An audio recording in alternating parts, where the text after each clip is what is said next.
Right now at 6, a Joplin police traffic stop turns into a high-speed chase across 3 jurisdictions. And we've got an opportunity for maybe an isolated shower or storm this morning, maybe again later today. Otherwise, warm, few clouds. Take a look at your forecast coming up. The top law enforcement official in New York faces criminal charges amid President Trump's push to target political opponents. I'm Erica Brown with more on the federal indictment. The 4 states' most watched news starts now.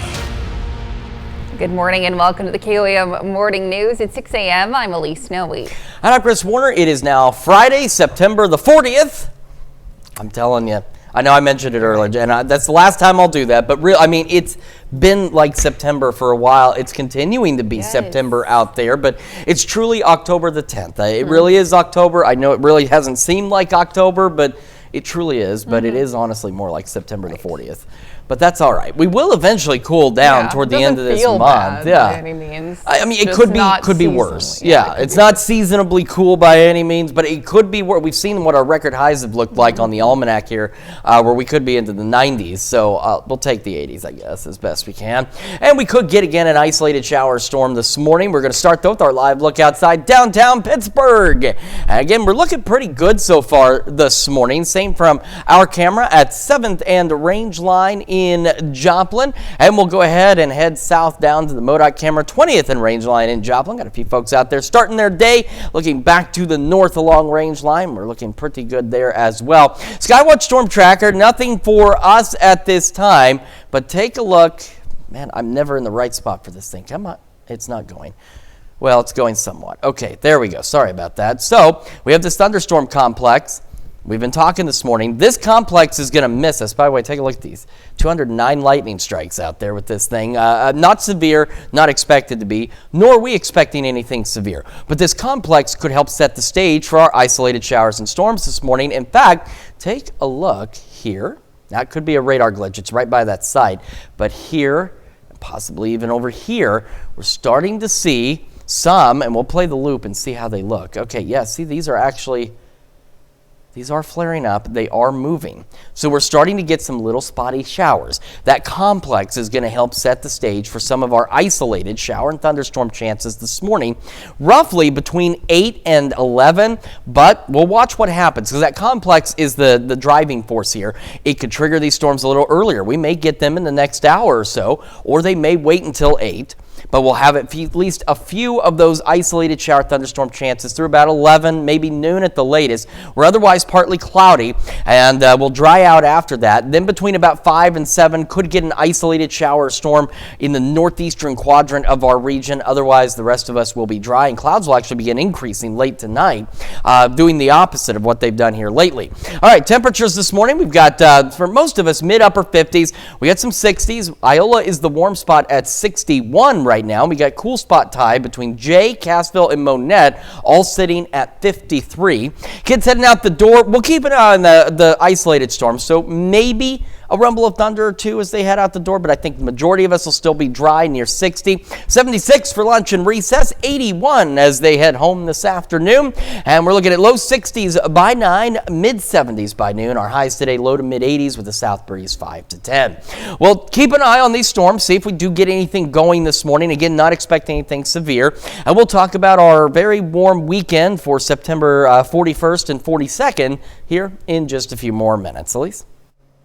All right, Chris, thanks. Well, the Oklahoma authorities say they have made a third arrest in a 2014 cold case. The arrest comes just 1 month after the Delaware County District Attorney's Office issued arrest warrants for Penny Larson and James Merritt Larson Jr. She was booked into the Clinton County, Missouri jail. Larson Jr. was already in custody of the Missouri Department of Corrections on an unrelated charge. Both have been charged with first-degree murder. Their arrest came following an almost 11-year investigation into the suspicious disappearance of 20-year-old Dustin Ray Carver. Back in 2014, Delaware County Sheriff's deputies had received a missing persons report regarding Carver.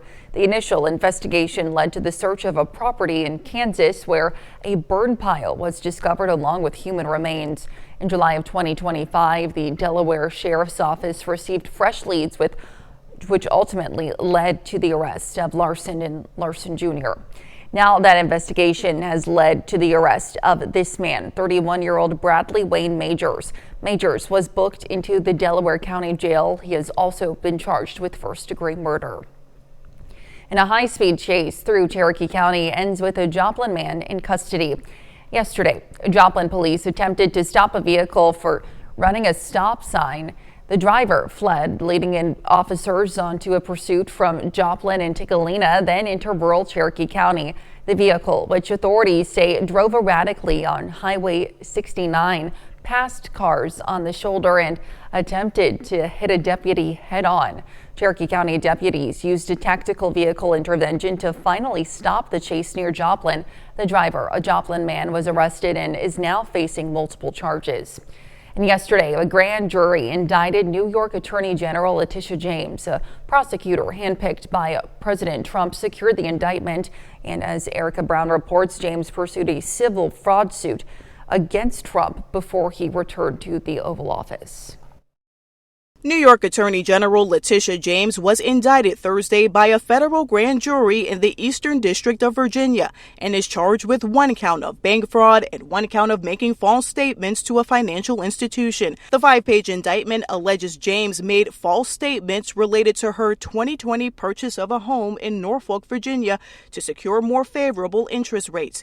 James denies any wrongdoing and in a video statement says she will aggressively fight the charges she calls a weaponization of the justice system. These charges are baseless, and the president's own public statements make clear that his only goal is political retribution at any cost.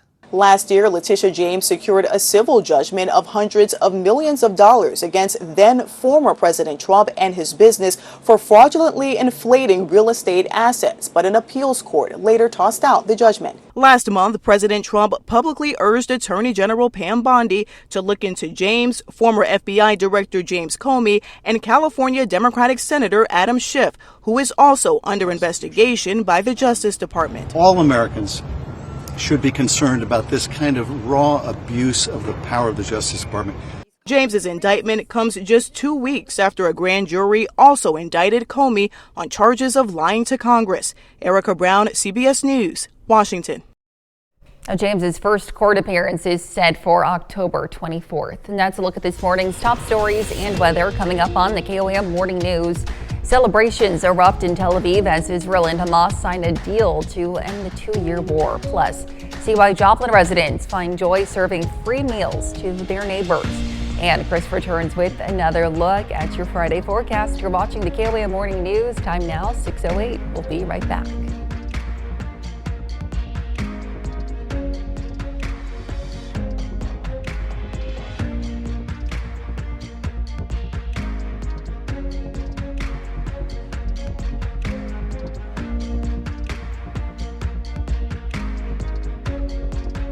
Well, topping World Watch, 2 more funding votes fall short in the Senate. Neither Democratic nor Republican measures get enough support. On the vote, the yeas are 47, the nays are 50. 3/5 of the Senate duly chosen and sworn not having voted in the affirmative. This motion is not agreed to. Now, for the 7th time, the Senate failed to pass 2 continuing resolutions yesterday to reopen the government by providing temporary funding. The continuing resolutions each need 60 votes to pass. The first vote, a Democratic funding measure that will fund the government through October 31st and extend health insurance tax credits, fell short 47 to 50. A vote on the GOP-backed measure to fund the government through November 21st also failed 54 to 45. Well, a historic peace deal between Israel and Hamas is one step closer to becoming a reality. If it holds, it will mean the end of fighting after more than 2 years of war in Gaza. Erica Brown has more details from the White House. Celebrations erupted in Tel Aviv's Hostage Square at the news of a deal between Israel and Hamas that could lead to an end to the 2-year war and bring all Israeli hostages, both living and dead, home. We are fighting for that moment for 2 years and 2 days, 734 days, to bring about the release of our loved ones. It is happening. It looks like it is happening. In Gaza, Palestinians who were driven from their homes during the war are now hopeful they can return and rebuild. The plan calls for Israel to pull back troops from parts of Gaza and then for Hamas to release the hostages. In Egypt, Israel and Hamas signed a deal Thursday in what the White House calls Phase 1 of a peace plan proposed by President Trump. We ended the war in Gaza and really, on a much bigger basis, created peace. And I think it's going to be a lasting peace, hopefully an everlasting peace. President Trump called the deal a momentous breakthrough in the Middle East and says he expects the hostages to be released as soon as Monday or Tuesday. Thank you. The president spoke with Israeli hostage family members earlier in the day. The one woman talked about her baby. Her baby's 25 years old, but, you know, to her it's her baby. And we're bringing them home. Now the president is planning a trip to Egypt to attend a signing ceremony before continuing on to Israel. Erica Brown, CBS News, the White House.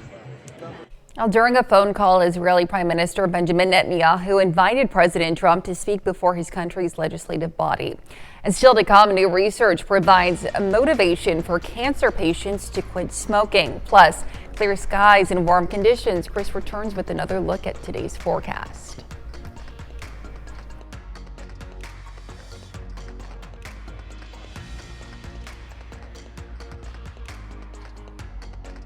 A group of people came together to provide food for anyone who needs it. KOAM's Ty Parks is talking to food, not bombs. I just hope the community, there's this, push for us all to, be individuals and all separated, and I just want to bring everybody together in community and just, realize that the person next to you is just the same as you. The same as you. Those words are the heart of Food Not Bombs. This grassroots mutual aid network is bringing people together over shared meals in Joplin, operating without formal nonprofit status or organizational hierarchy. It's a group of people coming together to help. Basically, we just form little groups of volunteers and we serve meals. So there's no religious affiliations, no political affiliations. It's just people who want to volunteer. They just come together. Food Not Bombs serves a community meal out of the mini Hackney Community Center on Main Street. All the food is donated as well as the labor to cook the food. Service brings me joy. Just to be serving others is where I find my joy. It sometimes seems really crazy to people. Why would you? I'm a social worker, so they're why do you want to do 8 hours of social work and turn around and do, more hours of service? But it's just where I draw my joy. And if you're looking for a way to draw joy and share it, there's always ways you can help. We have donation bins at Brush and Blade, Pink Mornings, and Rattle Designs on Schiffer-Decker. So people donate food, and we turn it around, cook it, and serve it. The meals represent more than just food distribution. They create opportunities for connection regardless of social and economic lines. Reporting in Joplin, Ty Parks. Now, Food Not Bombs plans to increase their activities during the winter for those in need. Let's take it over now to Chris for a quick look at your forecast. Yeah, again, we've got an opportunity for an isolated shower or thunderstorm this morning. Actually, already starting to see some north of our area. We'll go over the details and tell you about the rest of your Friday when the KOAM Morning News returns. Time now is 6:18. We'll be right back.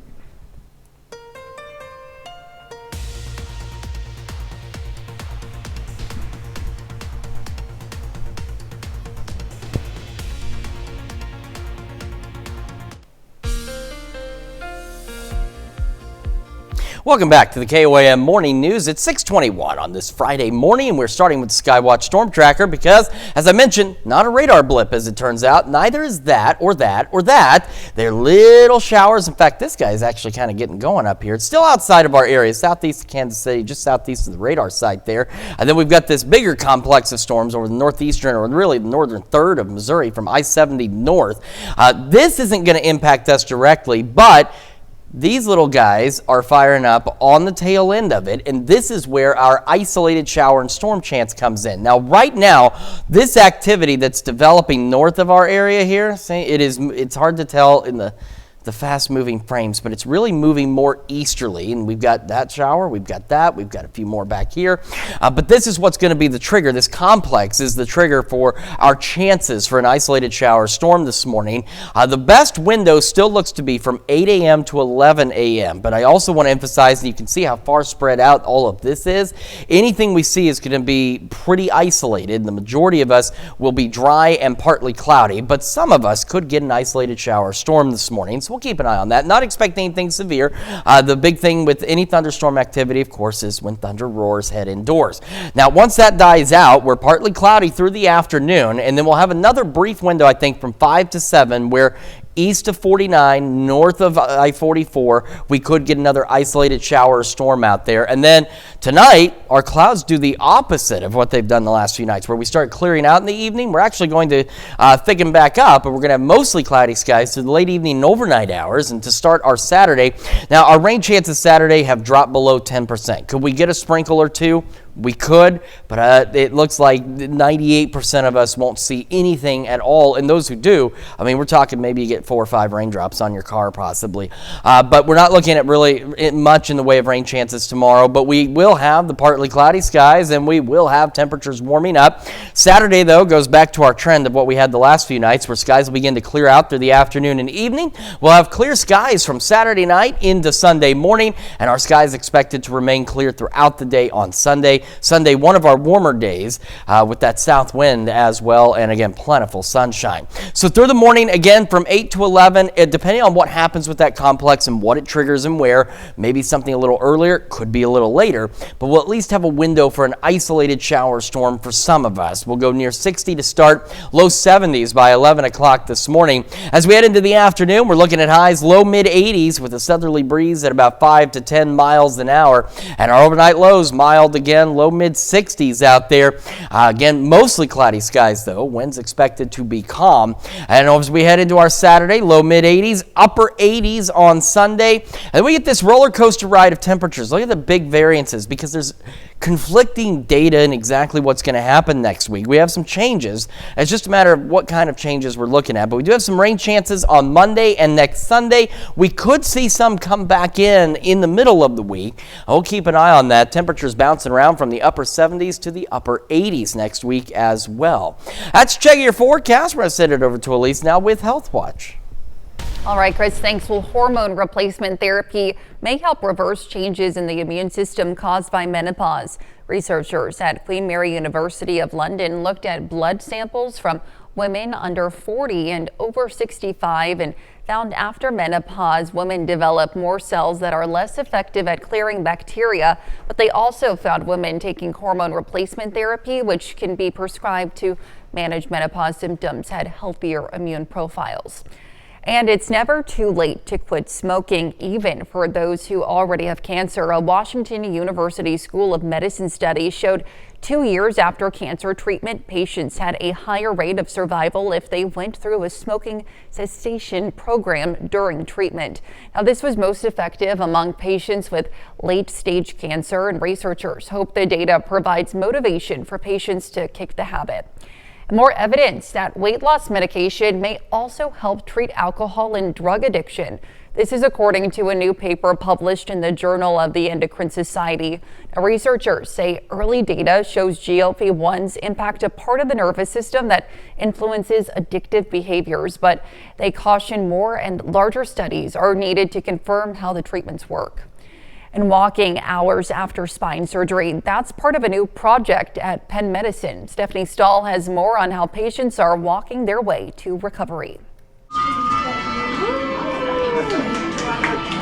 With the Rocky theme song for encouragement, patients on the neurology floor at Penn Medicine are up and walking less than 24 hours after surgery.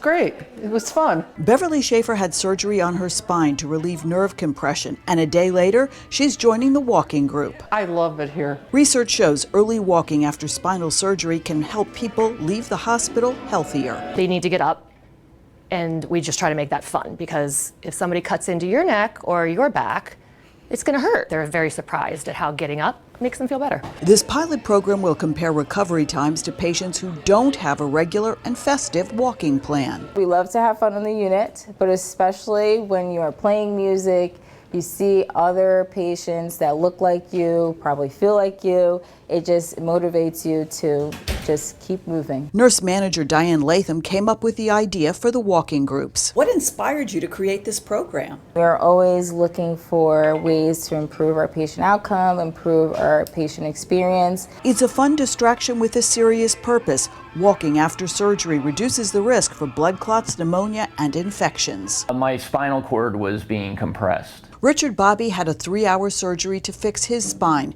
Hours later, he feels better, enjoying the group activity. From what I've heard and what they say, it pays dividends, so I'm all about it. One step at a time, walking their way to recovery. Stephanie Stahl, CBS News, Philadelphia.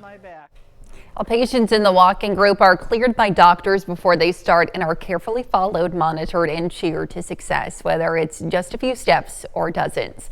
Now to look at some of today's top health stories. Stick around. We're back with more right after this. Right now at 6:30, a Joplin audit shows room for improvement in city finances and procedures. And we've got an opportunity for an isolated shower or storm this morning, otherwise partly cloudy and dry. A look at your forecast coming up. Plus, the Columbus Hot Air Balloon Regatta takes flight this weekend at a new location. The 4 states' most watched news starts now. Well, good morning and welcome to the KOAM Morning News. It's 6:31. I'm Elise Noe. I'm Chris Warner. It is Friday, October the 10th, and it is going to be another very warm day across the 4 states. Certainly is. Ahead of a warm weekend as well. But we have the Balloon Festival coming up. There's the air show in Lamar, the 64th anniversary of the airport I talked about yesterday. Nice weather for those things. Yeah, it's going to be pretty Maybe good for those kinds of things. but- Yeah, not fall weather, but it'll be nice. Right. You'll be able to enjoy things a little longer. And again, it's $30 at the Lamar thing to ride in a plane. And I'm wondering if my life is worth $30. I think you should go check it out. I Go feel check it like out. Lots of things happening this weekend. There Even the are a Maple lot of Leaf things. Festival kicking off too. I've never been in a plane, and this is an opportunity, but I'm not sure how I feel about it. I don't know. I don't know if I'd survive it. Like the plane will land fine. It's just I won't is the problem. Well, anyway, if you got time this weekend, a lot of cool stuff going on. Our events page, KOAMnewsnow.com, has a lot of cool events as well. Well, warm events for the upcoming weekend. And we have an opportunity for some at least isolated rain chances. Let's start though with our live look downtown Pittsburgh. And things so far looking good there. We're going to get over to 7th and Range Line, just a quick view. Looks okay, and then we'll head, it's actually very eerily deserted. There's where all the cars are. Down here, 20th and Range Line heading, looking back to the north, the MoDOT camera there. Okay, wanted to get through those because I want to take a look. Oh, darn. We had a little shower north of Chanute, but it has already fizzled out. So what we've got, really not much in our immediate area. We're watching, okay, see there's that little guy, I don't know if you can see him, right there north of Garnett. We've got that. We are watching little showers that are starting to get developed. We have this little thunderstorm here. Now this activity, it's actually easier to see at closer range. If we back this up just a bit, and you can see those showers did try to get going around Ottawa, but they kind of fizzled out. We're getting some new showers out there. This is the nature, though, of the isolated shower and storm chances we have. And again, really in our area, the best window looks to be from 8 to 11 this morning. It's not going to be widespread, but you can see at least we have that opportunity as this continues to move off to the east. All of this is being triggered by this thunderstorm complex up over here across northern Missouri right now, east of KC, getting ready to roll onto the I-70 corridor, eventually over towards St. Louis. So maybe if your commute does take you that far, we got some rain chances out there, slightly better than what we have. Once we get past 11, by the way, anybody who doesn't see rain, we're looking at partly cloudy skies through the morning otherwise. And then between about 5 and 7 in the northeastern quadrant of our area here, we'll have another opportunity for an isolated shower or storm. And then opposite of what we've seen here lately, Clouds will actually increase later this evening. Quick look at temperatures around the region. We've got some upper 50s, some 60-degree readings. Iola is the warm spot sitting at 62. Cassville, Monette tied as the cool spots, both sitting at 53 this morning. Kids heading out the door. Again, we'll see what that complex triggers. I still think we'll be dry by 7. We're looking to be about 60. 76 for lunch and recess. 81 as they head home later today. We'll hit the low 60s by 9, mid 70s by noon, and our highs today low to mid 80s across the area with a south breeze at 5 to 10 miles an hour. We're going to talk about your weekend forecast, which by the way looks pretty good, just not where we should be temperature wise, and about some other rain chances next week here in just a few more minutes. Elise? All right, Chris, thanks. Well, early voting is now underway for the October 14th elections in Oklahoma. In northeast Oklahoma, only some voters in Ottawa County will head to the polls on October 14th. Residents in Miami are deciding whether to approve funding for a new elementary school. The new building would allow the district to close 2 aging buildings. Now, there are only 2 days of early voting, yesterday being the first. The second day is today. Early voting locations are open from 8 a.m. until 6 p.m. in Miami. That's at the Courthouse Annex on East Central Avenue. And 2 Kansas teenagers may have just saved a man's life after they stopped to help when his truck was swerving on the road. Police pointed to their quick actions and say these 2 young people are true heroes. Kate Devine reports. How did I get here? And, because I don't remember anything about getting there. Nothing, not a thing. And I was glad that somebody was there to help. For Norman Stahlheber of Park City, it started as just another Saturday, watching his granddaughter's volleyball game. I was there by myself. All the rest of the family had already left. And all of a sudden I started seeing double. Norman says he tried to drive home, but his blood sugar dropped too low and he blacked out behind the wheel. Something he says has never happened before. Ended up in the ditch, which I didn't know. The young couple that stopped to help me, they were talking to me and I could hear the voice, but I couldn't really react to it. Those voices belong to 2 Mays teens, one 15 and one 19. Around 4 p.m. on Saturday, near 37th and 119th, they pulled in front of Norman's truck to slow him down and called for help. They didn't assume it was something negative. They didn't hesitate to get involved. And I think in today's society, we have a tendency to look the other way.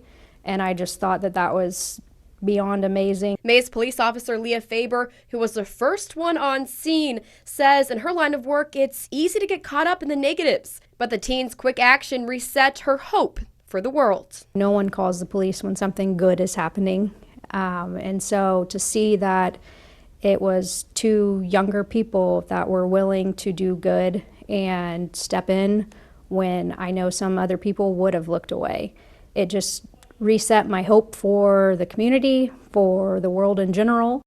If they wouldn't have stopped, I don't know if anybody would have known and had called 911 and reported it. And when you get it low like that, a lot of bad things can happen. And Norman says he's grateful for the 2 teens who saw trouble and chose to help. It just shows you that the younger generation, there definitely are some good ones out there, there's no doubt, that take responsibility and do what they're supposed to do. And Columbus is getting ready to welcome visitors from across the region for its annual hot air balloon regatta. But this weekend isn't just about the balloons filling the sky. It's also a big lift for local businesses downtown. KOAM's Blake Gully shows us how the event brings both economic and community spirit to the city. The annual Hot Air Balloon Regatta is one of Columbus's biggest traditions, filling the skies and bringing families together from across the 4 states. For longtime Chamber of Commerce Director Jean Purchett, it's also been a big part of her career and her love for flight. My background was aviation to begin with, so anytime I can work with anything that flies, I'm in for it and such. So it's been a great opportunity. We have had great pilots. Most of our pilots, once they get in here, they stay for several years. All of our pilots this year, the majority of them have come for at least 20 years. For shop owners here in downtown Columbus, the festival weekend is about more than just sales. It's about community, a reminder of how events like this bring people together. We appreciate everybody that comes in. you know, support these local businesses because, I mean, I think local small businesses are the backbone of America, man, you know, and I think every small business owner should feel like, you know what, they're being loved and being supported and all that, and they've done that for us. It's been amazing. 7 years, every year it gets packed in here. This year's Balloon Regatta is taking flight from a new location, the soccer fields off Highway 160 and 20th Street. Organizers hope the change will make it easier for visitors to park, watch, and enjoy the show with plenty of space. Reporting in Columbus, Kansas, Blake Gully, KOAM News. Now for more details on the events taking place during the 36th Annual Hot Air Balloon Regatta, you can visit our website, of course. That's KOAMnewsnow.com. And that's a look at our top news stories coming up this half hour on the KOAM Morning News.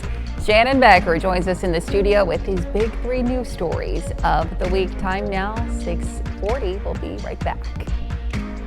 Welcome back. This morning we have Shannon Becker in the studio with these big 3 news stories of the week. Shannon, good to see you. Good morning. Yes. Oh, fall has finally fallen. So they say, but it doesn't really feel like allegedly, it. I like we know, always right? say. Yes. Let's take a look at the big 3 stories this week. What's happening where you live, live and local. Now, we broke this story a week ago and let everybody know charges have been filed now in the death of an Oklahoma Turnpike Authority worker who was killed back in August. A man from Texas had veered off the road and struck this vehicle, which had one worker inside who suffered critical injuries and another one outside the vehicle. Now, the man here had told police, he said that he reached down and he dropped his phone. Okay. But now cameras have revealed inside and outside of the vehicle that he was actually watching an anime movie and had been drifting many times onto the shoulder. So he's charged with manslaughter. He was arrested a week ago in the Ottawa County Jail. That is going to be something we'll definitely be following. Absolutely. And condolences still to that driver that was killed from Veneta. Our number 2 Joplin News first story. Well, it was yesterday. It was crazy busy. A lot of people were asking, what is happening?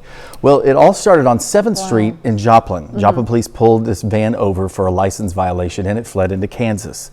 And then in Kansas, it had some violations, and so they chased it back into Missouri.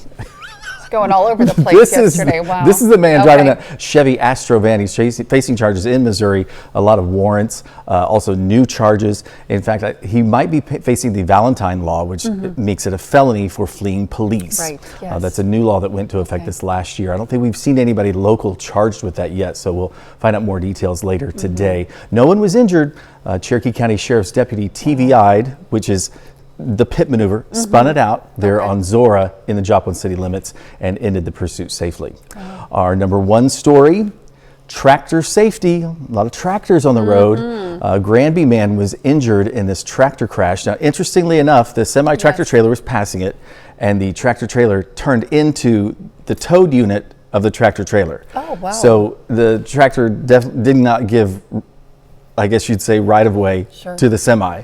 A lot of people think it's the other way around, but the man on the tractor will survive. He suffered serious injuries and was taken to a Joplin hospital. Ron's Towing had the job of getting that tractor and baler back up onto a wrecker. It's a really, really big mess, but no one besides the tractor driver was injured. And then our bonus story, we're talking about it all day long. This is one of my favorite events of the year that I cover. I've covered it for years. I think this is like the 50th year they've done this. The Hot Air Balloon Regatta weekend. There's so many other things that are going on. I know Blake was talking about that a while ago. So now tonight is that glow at 5:45. That's the only time they'll do the glow. So the balloons don't fly. They just peep, peep, peep, peep. They just glow. So it's really fun. But then 3 different times they'll do regattas. It'll be Saturday and Sunday morning and then Saturday afternoon about 5:30. So that's when they fill up the balloons and float off. That's what a regatta is. It's such a fun tradition. Oh, no, it is. It is. It's really cool. And it's only like 20 minutes from Joplin. It's 19 miles. So people are like, oh, it's so far. Well, if you're riding a bicycle, but you're not riding a bicycle, you know. Maybe you could be. You might be riding a bicycle. You never know. It's worth it. Take Clem Road. Don't get on the highway. That's my advice. It's your big 3 this week. Shannon, as always, thanks so much. Happy to have you. We'll be right back. All right, time for some Friday birthdays in the 4 states, and we're going to start with Kennedy O'Brien celebrating birthday number 8. Happy birthday. And a happy 9th birthday to Brecken Beasley in Girard. And we've got Jaden Red in Pittsburgh turning 17 yesterday. Says, love you from Mom, Dad, and Caleb. We love you very much. Happy birthday, Jaden. And sticking in Pittsburgh with a happy 18th birthday to Blake Loffmiller, who is a Pittsburgh High School senior whose birthday was on Saturday. Happy belated birthday, Blake. No, it's Saturday. Oh. Saturday's I read it wrong, Blake. tomorrow. I am so sorry. Happy early birthday, Blake. Happy Hope you have belated a birthday from last year. And Depending happy on early when you watch this or see this, yeah, it could be maybe, belated. it You never could be. know, It could Blake. be. So well, sorry. happy birthday. Happy birthday. We've also got Hayden Pyle celebrating birthday number 24 in Frontenac. Happy birthday, Hayden. And back over in Pittsburgh, happy 68th birthday to Sandra Dietz, whose birthday was yesterday. I'm reading this correctly. It does say that. Yes, it does. Sandra, very happy birthday. belated birthday to you. Bob Davis in Jasper celebrating birthday number 70 today. Happy birthday, Bob. And back over in Pittsburgh, celebrating their 75th birthday. Happy birthday to Evelyn Crawford, whose birthday is tomorrow. And a great throwback there, Evelyn. Happy birthday. And in Crestline, Kenna Hutto celebrating another year wiser, says happy birthday from your family and friends. And a happy birthday to Paul Morris in Columbus. And Paula Moore celebrating another year wiser. A very happy birthday to you, Paula. And our very own Samantha Walker celebrating a birthday today. Happy birthday. And we've got Clyde and Tabitha Pickle celebrating their 15th anniversary this Saturday in Anderson. A very happy anniversary to the Pickles. And last but not least, continuing our list with a happy birthday to Kelly Krumsick in Frontenac. All right, a very happy birthday and anniversary to all of you on our list. And if you would like to celebrate with us, Elise has information you need to take down. Yes, please submit your birthday and your anniversary to birthdays@kymnewsnow.com. Be sure to meet the deadline at the bottom of your screen and to please include the date of your celebration when submitting as well. I promise I will read it correctly next time. Oh, well, we'll try and make that promise. I mean, sometimes, it's 6:50 in the morning. Reading can be hard sometimes, man. I'm telling you. And something else we're looking at. Take a look at Skywatch Storm Tracker. Things changing up a bit here. So we have this thunderstorm complex. We'll take a quick look at it here. It's in northeastern Missouri, stretching back toward Kansas City. Nothing severe with this activity, but you can see just in this zone, 211 now lightning strikes out there. We've got this little shower that started back southeast of Kansas City. See, there it goes, north of Harrisonville. And it's maintained. We've got a little shower now in northwestern Bates County. We've got this activity here, and then take a look north of Garnett. Just in the last, 10, 15 minutes, a little shower there that's developing. We've got this one that's southwest of Burlingame. And so we're waiting. We're watching these little guys. We're now getting them into our area. So I did say it was a possibility we could, depending on how that complex plays out, that we could get a shower storm a little earlier than 8. The best window still is from 8 to 11, but you can see we've got this shower now northeast of Garnett. We've got this guy here in northwestern Bates County. All of this activity moving east-southeast. So the main complex here is going to miss us, but it's setting up for the development of our isolated shower and thunderstorms that will eventually push into the area and give us isolated shower and storm chances. So you can see the complex versus what's developing behind it, not as organized, not as impressive, but some of us will at least get some rain chances through 11 o'clock this morning. Otherwise, if you don't get the rain, you should be partly cloudy out there. And we're going to be dry for most of the day after 11 o'clock, maybe noon at the absolute latest. But then between 5 and 7, our northeastern quadrant here could get an isolated shower or storm. And our clouds tonight doing the opposite of what they've done lately. They're actually going to increase late this evening. We'll go mostly cloudy this evening into the overnight hours. Saturday, our rain chances less than 10%, but a sprinkle or two are possible here or there. And then skies will begin to clear late Saturday into Sunday. We'll have clear skies overnight into Sunday morning, and clear skies throughout the day on our Sunday. Could get a cloud or two, but otherwise a nice day, but just a very warm day for this time of year. Those clouds that you see back there, that's that thunderstorm complex off to the north and east of our area. We'll have, again, isolated storm chances out there, about 60 to start the day, low 70s by 11 a.m. Got another look at your forecast and your wake-up recap in just a moment, and when we transition to Fox 14 at 7 a.m., Trump's tariffs are disrupting global trade as American imports fall more than 8%. That story and more at 7 a.m. This is your wake-up recap for October 10th. The top stories to start your day. Oklahoma authorities made a third arrest in a 2014 cold case last month. Warrants were issued for Penny Larson and James Merritt Larson Jr., both now charged with first-degree murder.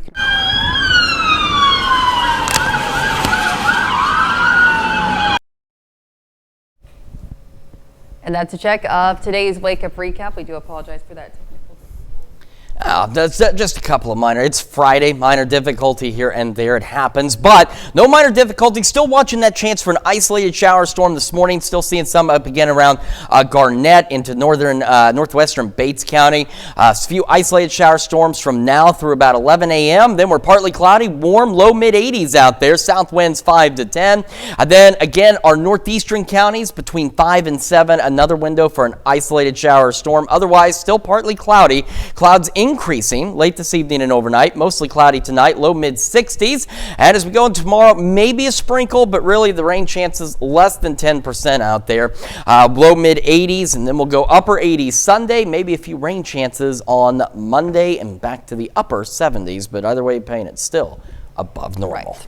Well, coming up today at noon, we're making egg and cheese biscuit bake in the Mr. Food Test Kitchen. And your morning news continues on KOAM with CBS Mornings. Their lesson is something called dominoing.